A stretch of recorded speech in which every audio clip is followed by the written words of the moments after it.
are listening to Legacy Moments, where we have authentic conversations about life, business, and so much more to transform your mind, body, and soul. I am Dr. Patrice Berry, and I am joined by my co-host and mom, Johnnie Lloyd. Together, we combine my years of psychological training with her years of business and leadership experience to add value to your day. All right. Super glad that's the launch of our brand new intro. And so that will play at the beginning of each podcast. Once again, I'm Dr. Berry. This is my mom, Johnnie Lloyd.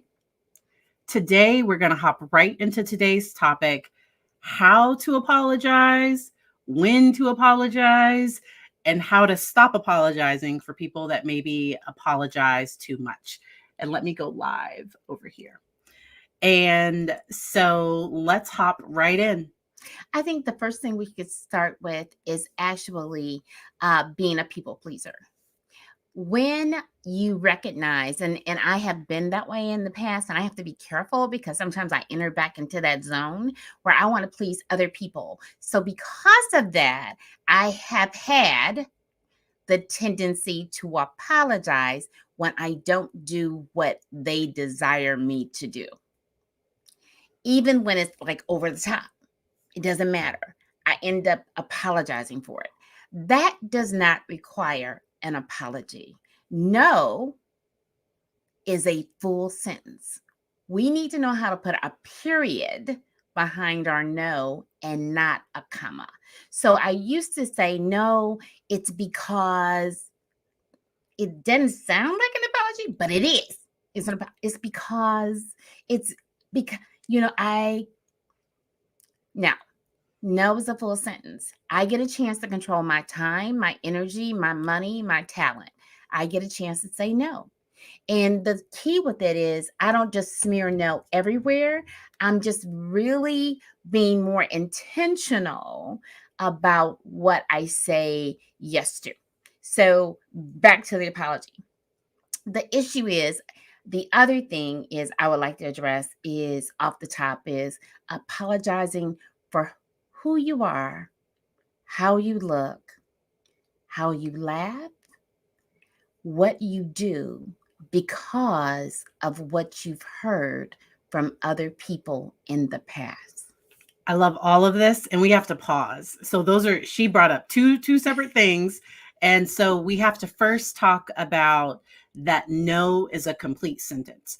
And when somebody asks me something, so if somebody says, hey, Patrice, can I borrow? In their mind, a possible answer should be no. My no should not, but sometimes people get so used to your yes that your no offends them. I'll say that again. People get so used to your yes that your no offends them. And that is their problem. It is not yours. Because if no isn't an option, then this is not a relationship. Like even as an employee now, because no can have consequences. Yeah. So, okay. But I think there should always be that choice. There should always be that option. Because to me, a true friend wouldn't want me to give to them and then not be able to meet my needs or not be able to take care of myself, because then they are using me. If my no is like, if I can't say no to them, that's a really, really big problem. That's abuse. That's misuse of the relationship. That's misuse of the power. Because just because I'm a nice person, whatever the situation is, if I cannot say no, then that limits me, and therefore it causes me to come, and I can end up being anxious. I can have anxiety. I can have fear. I can have all of these things because I know when I enter into the space with this person or people or whatever the situation is that I may end up doing something, saying something that is not going to add value or not something I desire to do. So go ahead. And we love to add quick tips. And so something you can do that's practical is, if this is an area that you're growing in, when somebody asks you something, say, let me think about it. Oh, let me check. Like, to just be able to stop and breathe, because your brain might go into survival mode, especially if as a child, if you weren't able to say no, or if you've survived difficult things by people pleasing, because people often forget that people pleasing can be a stress response, it can be a trauma response.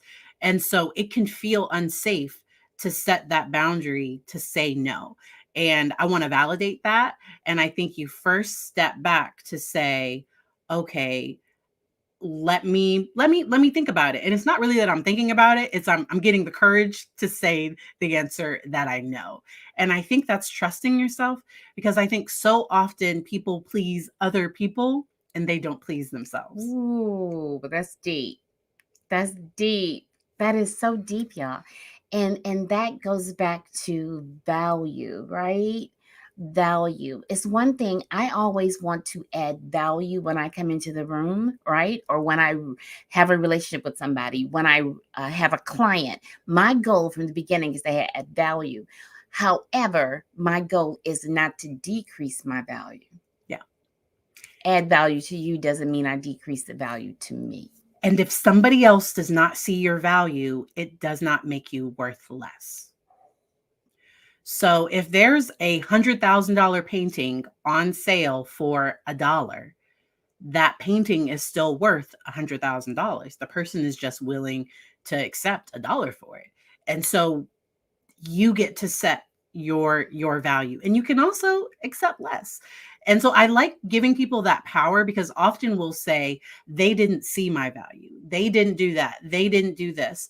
And that can be an incredibly lonely place. And we'll get to that next week. So next week we're going to talk about purging. There are some things, some people, there's sometimes we just need to purge. But that there can be a lot of pain that comes up with setting boundaries, with walking away. And so I like how we're talking about, first of all, you get to say no. And I shouldn't have to apologize for it. I shouldn't have to say, oh, I'm sorry, I can't. And so that's where people make little language shifts. And I heard a lot of this over on TikTok. Instead of saying, I'm sorry, I can't do it, I can say, thank you for thinking of me, I'm not available. Thank you so much for asking, I don't know.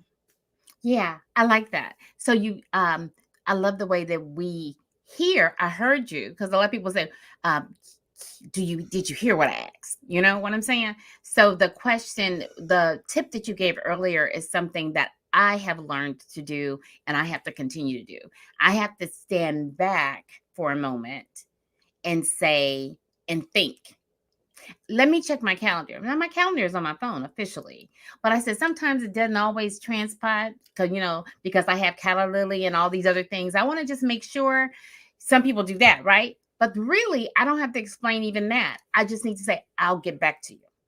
Let me get back to you. And that's even when somebody's inviting you to a trip.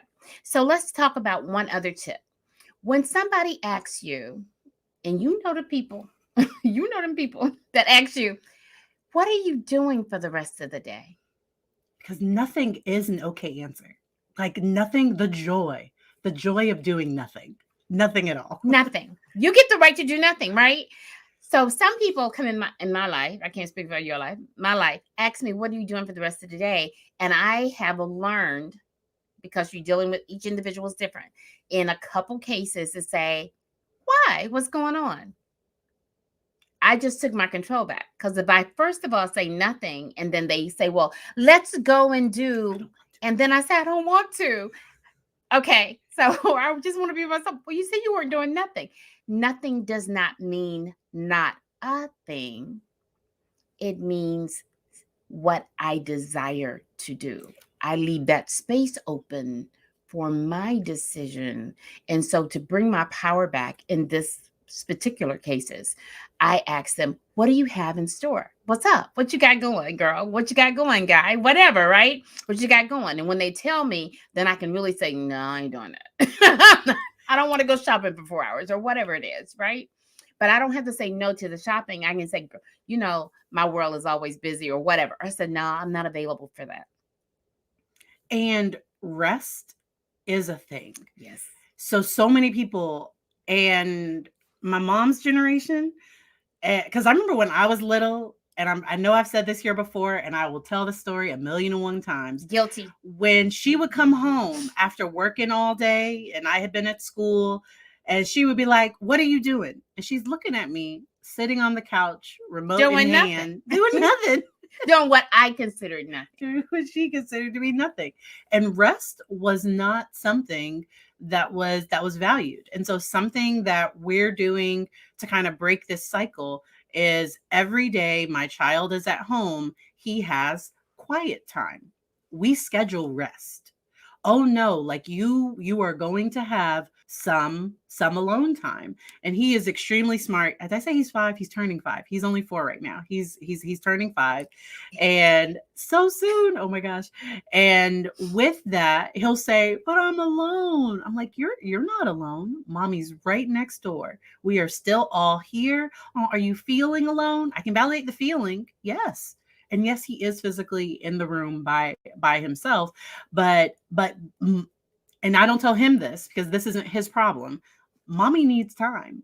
Mommy needs to just for 2 hours. And people on TikTok know when I stream on Sundays, he normally comes in and I let him stay and talk because I don't want him to think I value this community more than him. He's like, "Wait a minute, like you have time for them, why don't you have time for me?" And so And the thing about spending time, I'm going through the 40-day journey for me personally. And what I'm listening to is a whisper, is to give yourself time to just breathe, to breathe. And in that moment, when you take the breath, you get a chance to know yourself better. You get a chance to feel what you're feeling.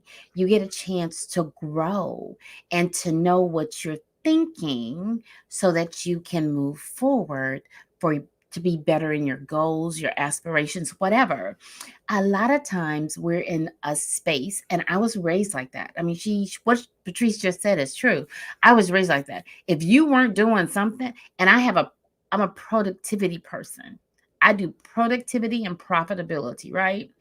So being productive in quiet time is just as powerful, if not more powerful, than being productive by moving stuff and doing stuff and touching stuff. And I think what you're saying is productive could be resting for an hour. Preparing, because how do you feel yourself if you are always busy doing something? If you're doing something for someone else, how do you get a chance to feel you?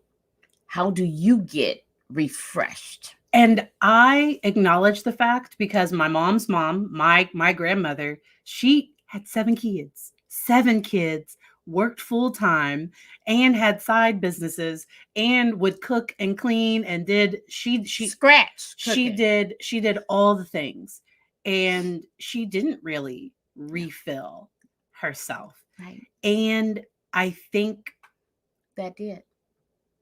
And so that's why I like to show that model to my child, that you can be strong and vulnerable. Right. You can be strong and, be tired and need to rest, or to not wear yourself out to the point where you're so irritable that your family is like, "I don't want to be around you." Right.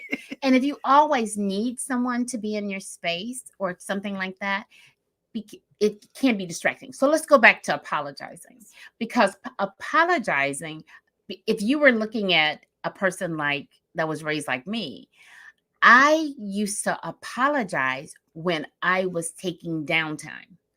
I used to apologize for that because it's not productive. I need to go ahead and do something. I need to do all this stuff, right? I used to apologize to myself or make excuses to me. So the first person that we need to understand about not apologizing is to ourselves. We don't need to apologize for rest. We don't need to apologize for how we feel ourselves, whether it be through meditation, whatever. You don't have to apologize for that. And then people will respect you more when you know yourself more. When you start setting, and we've had boundaries before, go out and listen to the one that we did on boundaries. When we establish boundaries, they're not to limit us, they're to allow us more flexibility in that space. So when we do that and we establish a boundary, people will shift. When you change, other people's change. So going back to why apologize?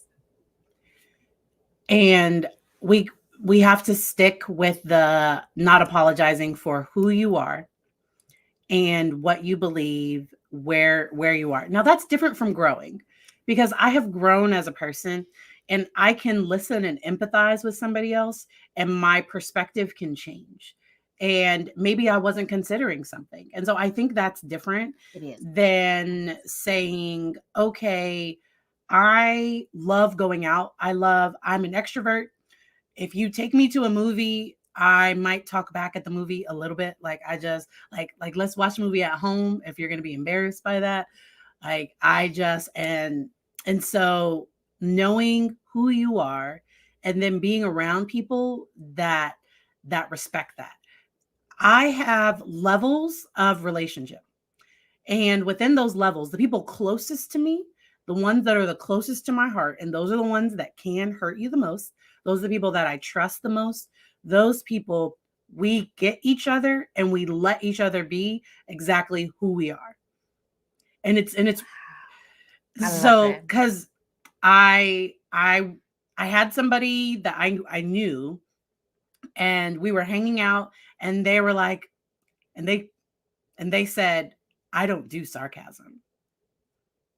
And I was just like, because I am an extremely sarcastic person. And it'll be different if the person was like, don't make sarcastic remarks about me. Do you know what I mean? Like don't like if you have an issue with me, say it directly, which is something that I do.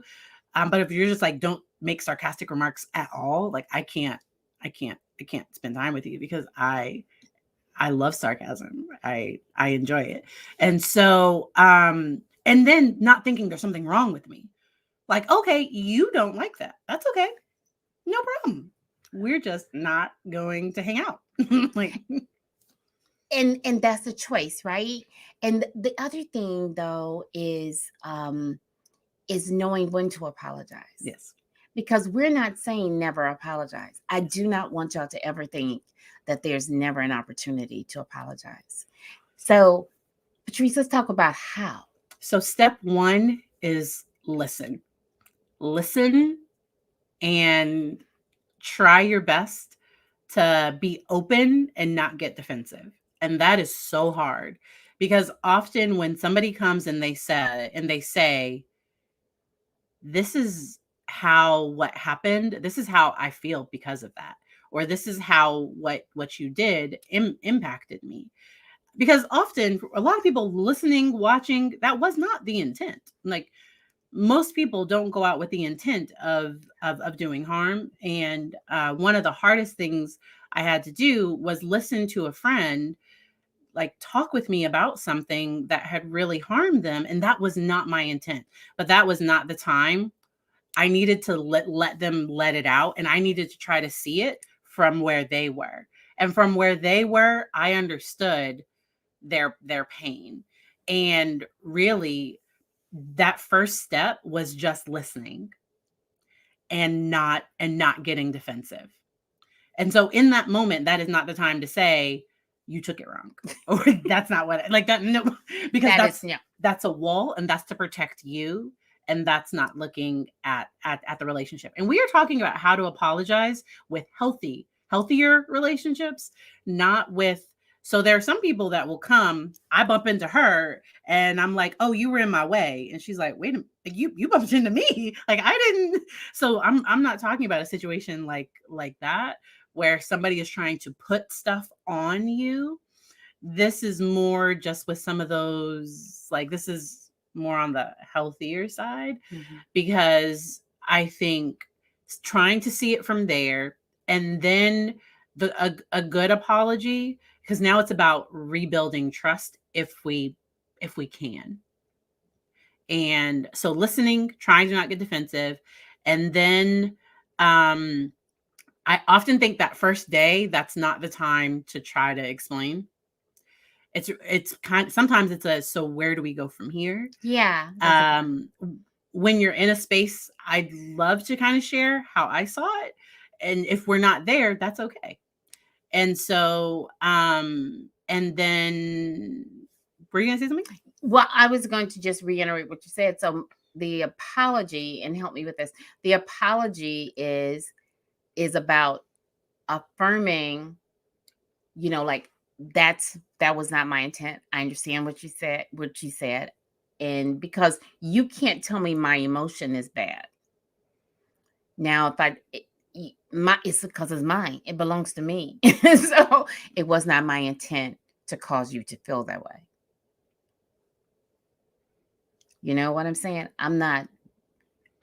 Because like Patrice said, sarcasm.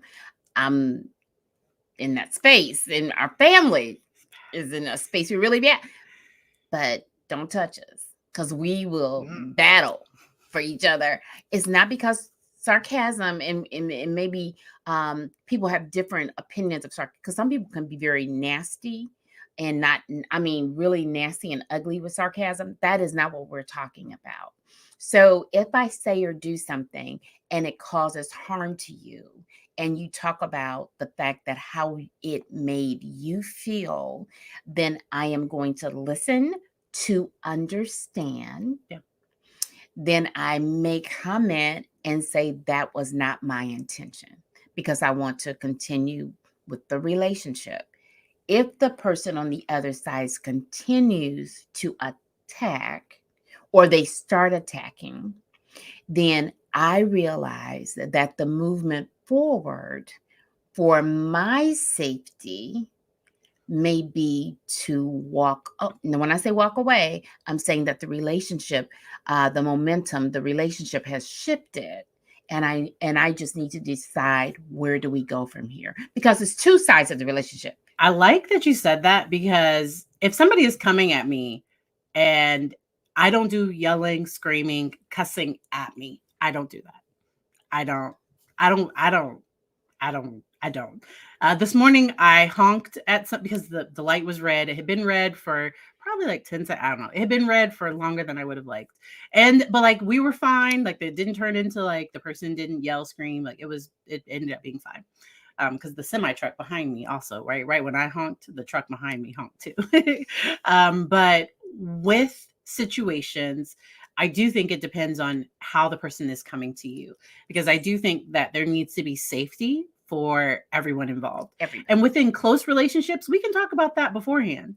My friends know, don't yell, because my brain shuts off. Yelling at me is just pointless, because all I'm thinking about is leaving, or hanging up, or I just know. I don't do people yelling, screaming, cursing at me, because I can't hear it. But I think being able to have the conversation in a place where we can. I'll caution against texting things, because text removes tone. Now, for some people, that's best, because I can't say it like it'll come off, and so if I am going to send it, I might need a neutral person. Hey, this is what I want to send to this person. Can you just take a look at it?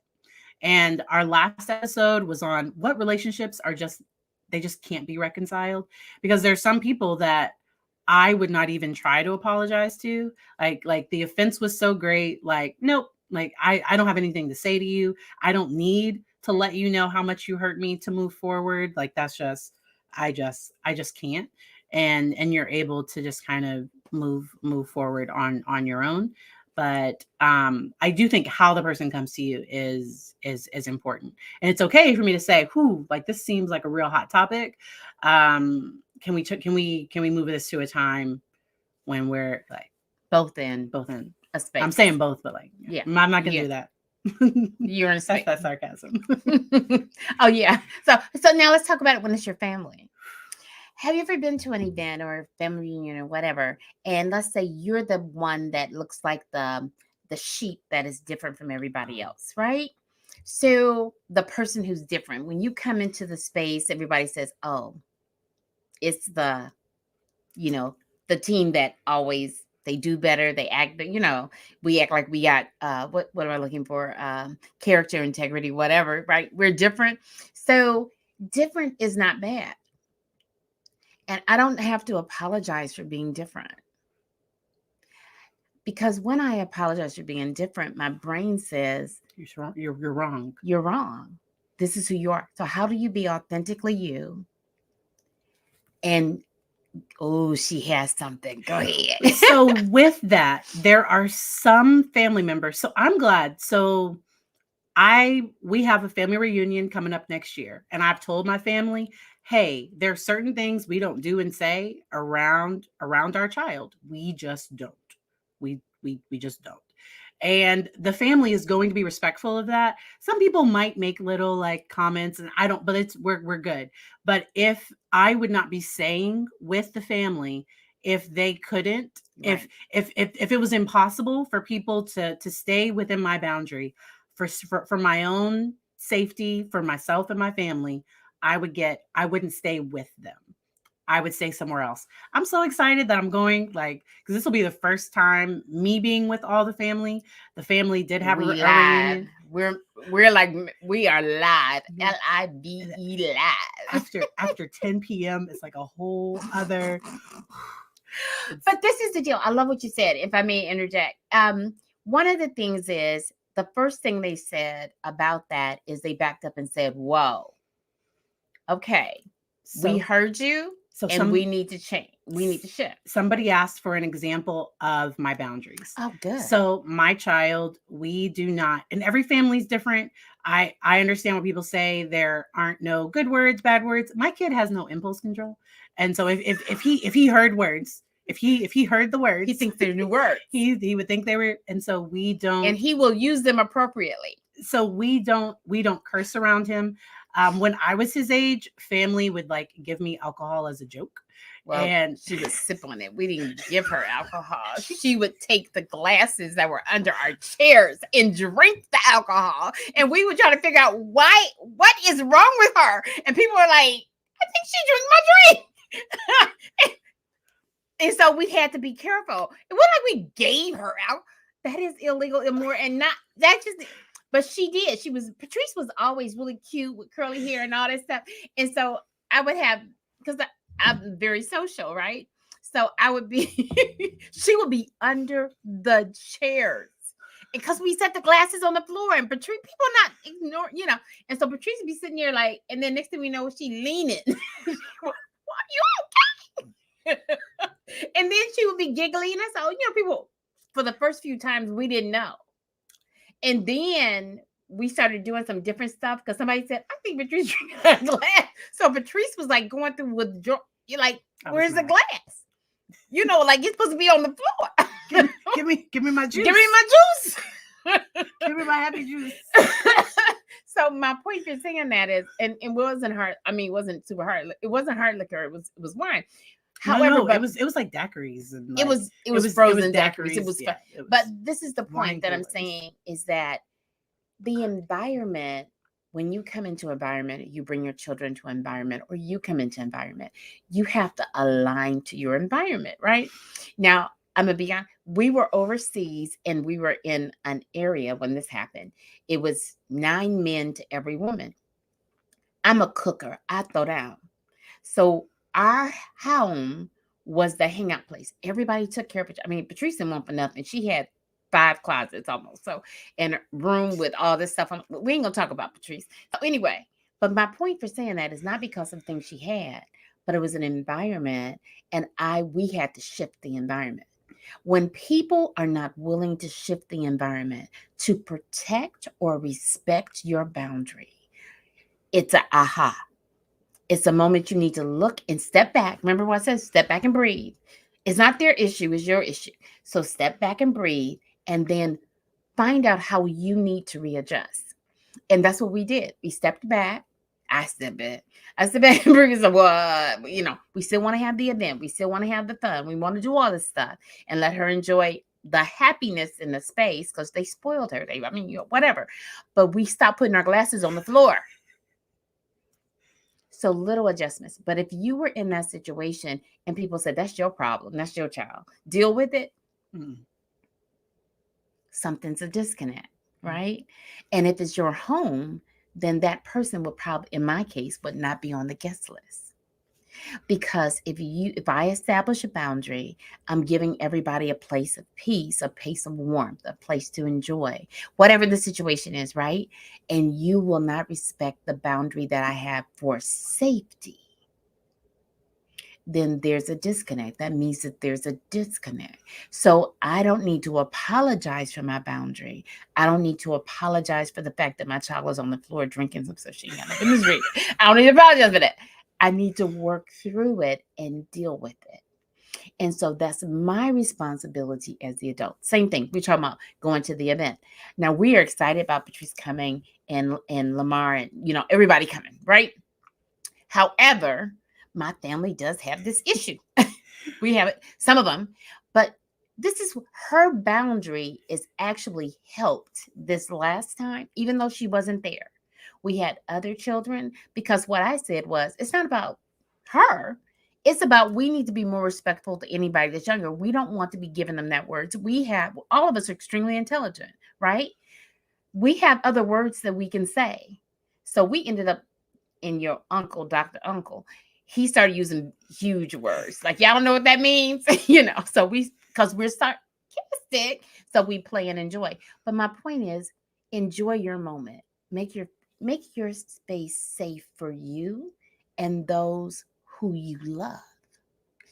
And then you can step back and you can readjust or whatever. But apologies are extremely important. There are some things in my life that I have apologized to Patrice for when she was growing up. As parents, this is a good one, y'all. I'm gonna lean in for this one. Parents, if you're wrong, apologize to your children. Let me tell you what it does. It teaches them how to apologize. It teaches them the value of adults and that adults are not always right?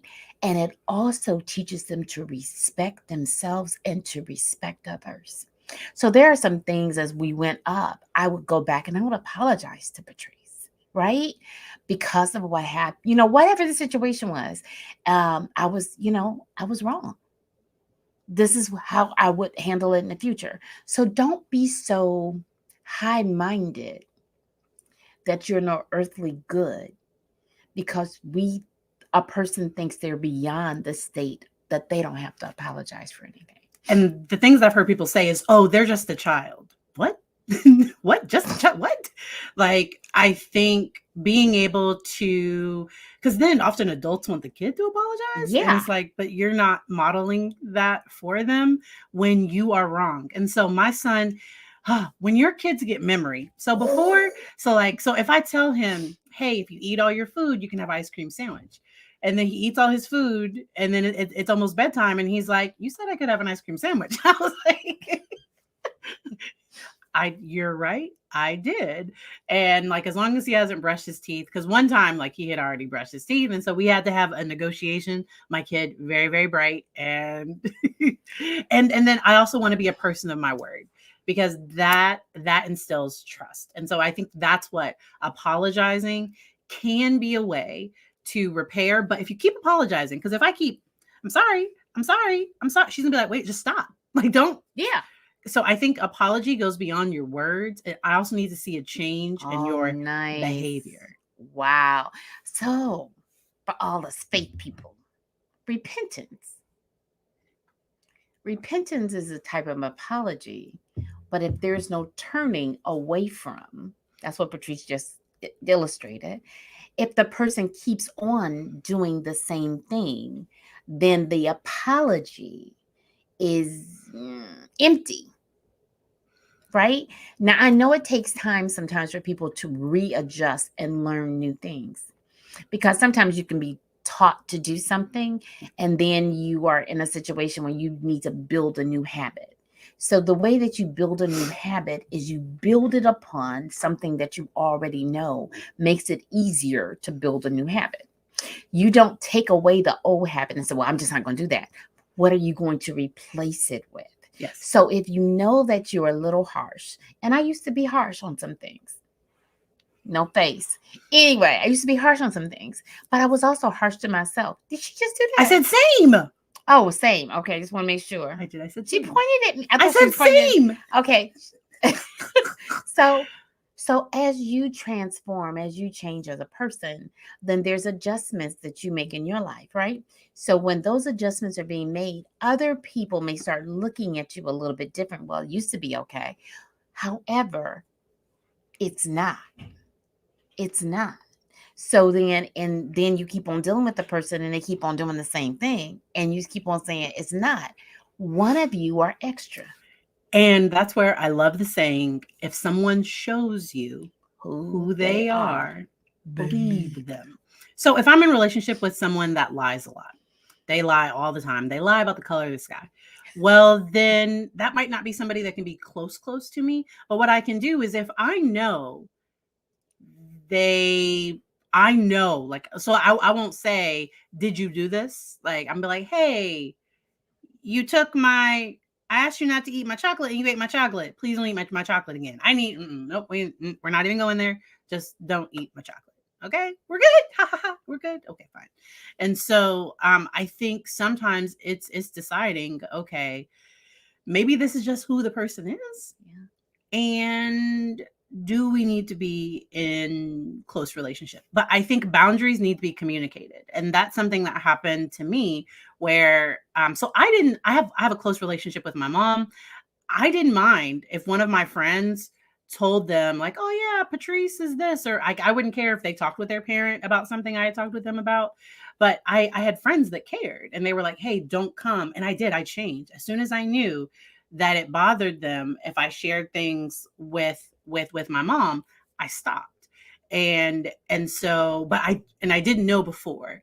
And so making sure that if something is bothering you, being able to get to the point where you can talk with the person about it, because then that gives them a chance to change or make an adjustment. And if they can't, then you decide, okay, I'm sorry I didn't tell you stuff.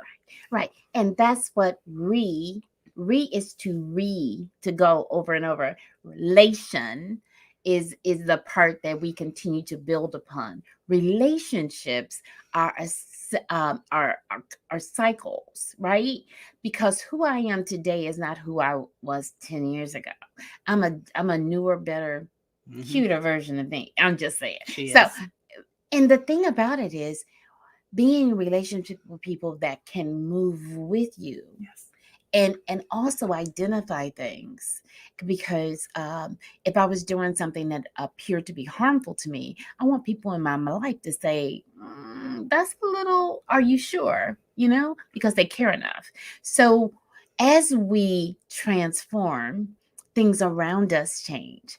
The greatest, we can't change other people. Can I just say that? So even though you get an apology or whatever, or you give an apology, does not give you the power to change anybody.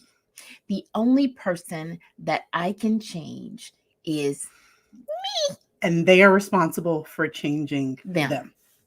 And it doesn't make me a bad person. It doesn't mean, because so there's this whole thing, we're gonna have to talk about this a whole nother day, like where women think if I was good enough, he would change for me. We gotta have a whole, oh my gosh, like we gotta have a whole conversation on that. Because it's like, but that doesn't mean that you weren't a good woman if he didn't change. Like that's like a whole, like we gotta spend a whole time. So next time we are gonna talk about The Purge. I'm sorry to drop that. Did she just drop that? Like bam. Like, okay, so the other thing we're gonna talk about is is he who finds a wife finds a good thing and obtains favor from the Lord. No, we're not. No, yes, we are. No, we're not. Let me tell you how we're gonna talk about it. But we're talking about relationship in general. Yes, that's very okay. But let me tell you why. Why are the deal is that you're a wife before. So what do you need to do as a person? Can we talk about it from partner? Prepared? Can we talk about it from partner? Partner, I like that. Okay, from a partner. Okay, I like that. That's more respectful. I got you. Okay. my she on my platform. I love her. I don't. This is wait. Y'all know she's having flashbacks. This is the deal. The deal is respect both ways.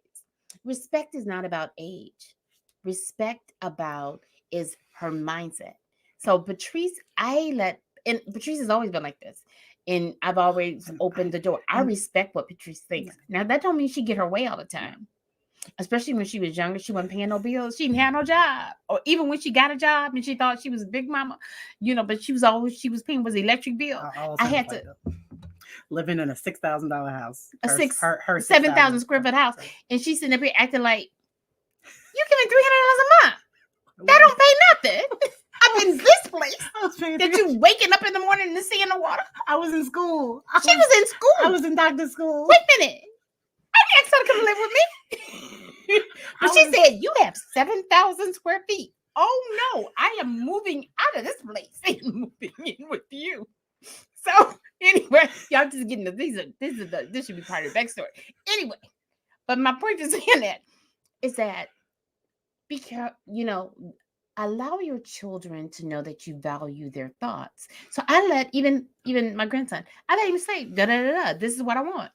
He'll tell you. You're not gonna get that. And he says, but I want it. I said, we want a lot of things, sweetie. So with her, I always gave her responsibility and I always valued her thoughts. So one of the ways to help people understand who you are and give them the room to grow is to value their thoughts. So when somebody comes on your platform, I haven't forgot, when somebody comes on your platform, regardless of where the platform is, it's your platform. It should be authentic to what you're doing. So make sure when you bring somebody into your space that when they leave, you don't look at the space and say, oh my God, what just happened? Or, oh my goodness, what just happened? I allowed somebody to come in and move all the furniture in the room and paint the wall some other weird color. No, it's your space. You take control of that. And when they care about you, when they value your thoughts, they will look at it and they will hug you through it and say, I'm growing. I'm growing. So thank y'all so much. On that note, we are going to wrap it up. Thank you so much for joining us. Please join us next week. We'll be talking about the purge. All right. Have a great day.